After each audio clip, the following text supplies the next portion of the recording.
Christmas dinner was winding down when my father set his fork aside, locked eyes with me, and said, "You're a burden, Ria.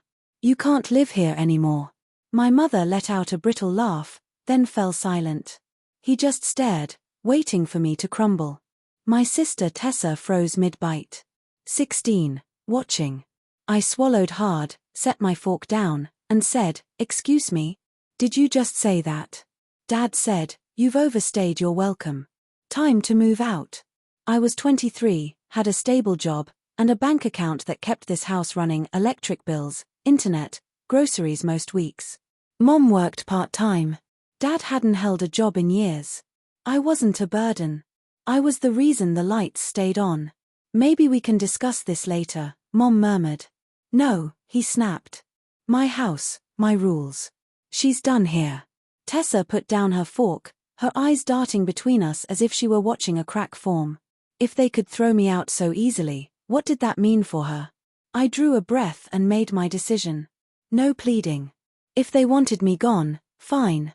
But I wasn't going to keep paying the world to live in my own home. "All right," I said. He straightened, as though he'd won something. I carried my plate to the sink, gave Tessa a small nod, and headed to my room. I packed quietly while their voices escalated downstairs, Dad firm and unyielding, Mom fragile and panicked. An hour later, Tessa knocked. "What was that?" "I'm leaving tomorrow," I said. "That's insane. You pay for everything." "Not anymore." Morning came. I loaded my car, glanced back at the house one last time, and, from the driveway, removed my name from every bill. Then I drove off. Jonah's couch was lumpy, his roommate suspicious, and his terrier stared like a furry parole officer. But I was free. 3 days in, my phone lit up, 7 missed calls from Mom, 2 from Dad, several from Tessa. I ignored them until Tessa texted, "They're freaking out. The power's off." I couldn't help but smile. Then another, "Dad says you did something to the house." An hour later, I answered. Mom's voice thundered through the speaker. "Ria, the power, the internet, the water, did you think they paid themselves?" I stayed silent. Not my problem anymore. That night, my bank pinged with suspicious login alerts. My gut knew exactly whose hands were on the keyboard. I called Tessa. "He's been on the computer all morning," she whispered. "He'd found Mom's old password book." I changed everything, bank, email, streaming, even shopping accounts. Then flagged my bank. That should have been the end. It wasn't. A sudden pounding rattled Jonah's door. He muted his game. I checked the peephole. My stomach sank. My dad. "Ria, open the door." Another slam. Wood groaned. "Nope." I grabbed my phone. "Hi, I need police. My father is trying to break in." He barked through the door, all heat and old pride. "You think you can just walk away? You owe us." Sirens cut the air. His fists froze. A knock. Police. I opened the door to 2 officers cuffing him in the hall. His eyes blazed with hatred. "You did this." I didn't flinch. "You did." They escorted him out.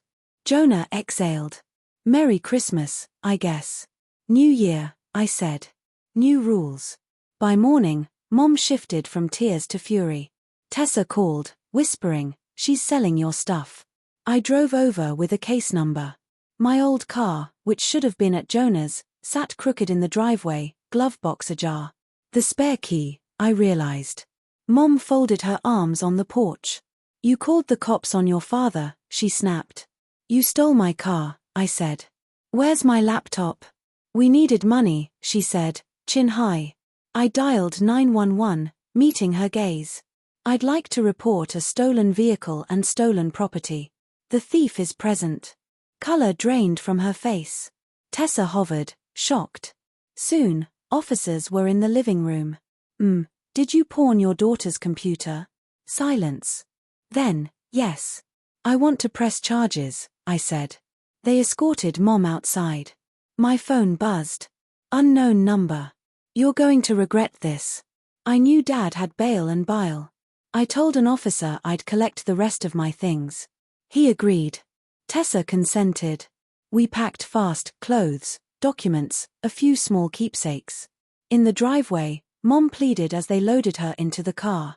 I kept moving. Dad's sedan turned onto the street, brakes clenched. "You come near me," I said through a cracked window. "I file a restraining order." "You think you're better than us," he spat. "I know I am," I replied, and drove. Months later, I had a lease, a quiet room, and money to breathe.